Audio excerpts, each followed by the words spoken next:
अस्सलाम वालेकुम प्यारे व्यूअर्स, उम्मीद करती हूँ आप ठीक होंगे। आज हम आपके लिए नई रेसिपी लेकर आए हैं। इस रेसिपी का नाम है सोती सिंपल समोसे कैसे बनाए जाते हैं। आइए हम इस रेसिपी की तरफ चलते हैं। हमने आधा किलो चिकन कीमा लिया है। हमने 1 टेबलस्पून काली मिर्च जो कि पिसी हुई है, 1 टेबलस्पून नमक, हाफ टी स्पून साबुत गरम मसाला, 1 अदद प्याज लार्ज साइज का, 3 से 4 ग्रीन चिली जो कि हमने अब कीमे के अंदर ऐड करनी है। ऐड करते हैं जीरा,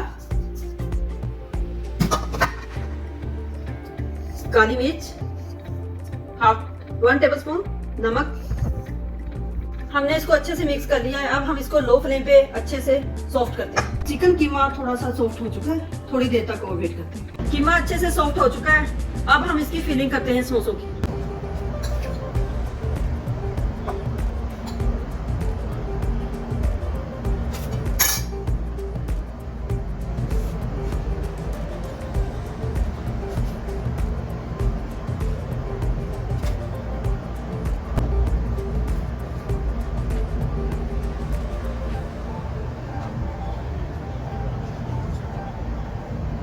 अब हम इसी तरीके से सारे समोसे तैयार करते हैं। समोसे हमारे तैयार हो चुके हैं। हमारी वीडियो पसंद आए लाइक करना, सब्सक्राइब करना और बेल आइकन को प्रेस करना ताकि हमारी वीडियो हर वक्त आप तक पहुंचे।